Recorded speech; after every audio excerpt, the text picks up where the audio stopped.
You're listening to the Sales Chameleon Podcast.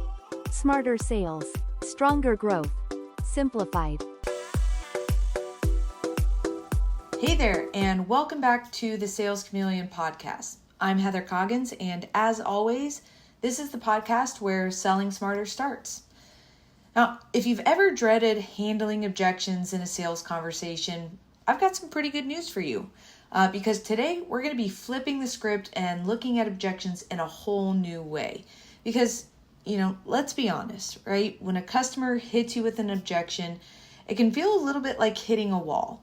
But it shouldn't feel like that. And what if I actually told you that those objections aren't really walls at all? They're more like doorways to these opportunities to allow you to really start those deeper, more meaningful conversations. And so in this episode, what I'm going to do is really start exploring how to handle objections with a versatile mindset. And so you're going to learn how to turn what feels like resistance into more of a chance to connect, build trust, and really move closer to a yes. So with that being said, let's go ahead and dive right in. Let's go ahead and start with a mindset shift and looking at how we can kind of shift the perspective on objections, okay? Now, I know that typically we tend to think of objections as the enemy, but they're not. They're actually more of a gift. And I know it doesn't always feel like that, especially when you're in the moment, right? But if you really think about it, when a customer raises an objection, they're not actually saying no. They're more so telling you, hey, I'm interested, but I just need a little bit more information in order to feel confident, okay? And so it's essentially like they're handing you a roadmap and saying, hey, here's where I'm stuck. Can you help me, right? And so one of the things that I don't know that most people realize is objections are essentially just tension plus an unanswered question. And so it's not that, the customer doesn't want to move forward. It's more likely that something just isn't quite clicking yet, okay? And so instead of thinking of these objections as that brick wall that you've just slammed right into, imagine them more as like speed bumps, okay? And so sure, they might slow you down for a moment, but they don't have to stop you, okay? And so your job as a salesperson, especially in that moment, is really to stay curious, not defensive. And so I know how easy it is, to really feel like you have to kind of prove yourself or prove your product when someone says, hey, this just feels too expensive, or, I don't really know if this is the right fit. But trust me, getting defensive is the fastest way to shutting that conversation down, okay? And so instead, I really encourage you to start thinking of objections as more of an invitation to really dig deeper and create that dialogue with your prospects and your customers. And a golden rule that I used to share in my corporate training days with sales reps that I would speak with is, hey, make sure that whether it's an objection or, just banter, commentary, whatever it may be, take everything professionally, not personally, okay? Customers, they're not rejecting you. They're just really trying to figure out if what you're offering is the right fit for them, okay? And so your role is to really be their guide and kind of act as that trusted advisor who says, hey, I hear you. Let's figure this out together. And so at the end of the day, objections are really just part of the natural decision-making process. And so when you approach them with more of that calm, curious mindset, they stop feeling like barriers and they really start feeling a whole lot more like, stepping stones to, again, building that trust and finding solutions. Okay, and so if we look at how to turn objections into more of a dialogue and we start getting a little bit more tactical and approach this from the perspective of, okay, how do I handle these objections in a way that's really going to feel natural, productive, and dare I even say enjoyable, right? And so it's all going to come down to 3 key strategies. And the first, I've kind of hinted at it already, is stay curious, not defensive, okay? So when you have a customer who voices an objection, again, it's easy to feel like you're under attack, but make sure that you're resisting that urge to react defensively, and instead you get curious, okay? So if you do have that customer that approaches you and says, hey, I don't know, your product is just too expensive, make sure that you respond with that curiosity in a way that says, hey, I totally understand, right? Pricing is a big consideration. And so what kind of budget were you expecting for a solution like this? Can you help me understand that a bit more, right? And when you approach it in that way, that's really going to keep that conversation open, and it's going to help you really understand their priorities without shutting them down, okay? Secondly is to reframe the objections as questions. And so as I mentioned earlier, sometimes an objection is just an unasked question in disguise. And so your job is to go ahead and bring it into the open. And so if you have that customer that says, I'm just not sure that this is the right fit for me, you want to make sure that you're reframing that in a way that is really posed as a question back to them, okay?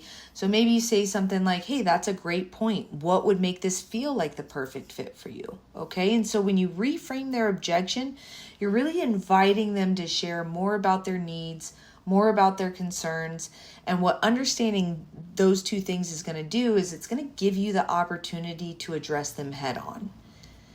Thirdly is going to be to acknowledge and validate. And so validation is extremely powerful. And when you're able to acknowledge a customer's concern, you're really showing them that you're listening and that their feelings matter. So if you have that customer that's, worried that this isn't going to deliver the results that they're looking for, you want to make sure you acknowledge that concern, validate their feelings, and say something along the lines of, hey, I hear you, right? Results are critical. And so let's go ahead and talk about how this aligns with the outcomes that you're aiming for, right? So that validation doesn't mean that, you're agreeing with their objection necessarily. It more so means that you're just respecting it and you're using it as that starting point for that problem solving.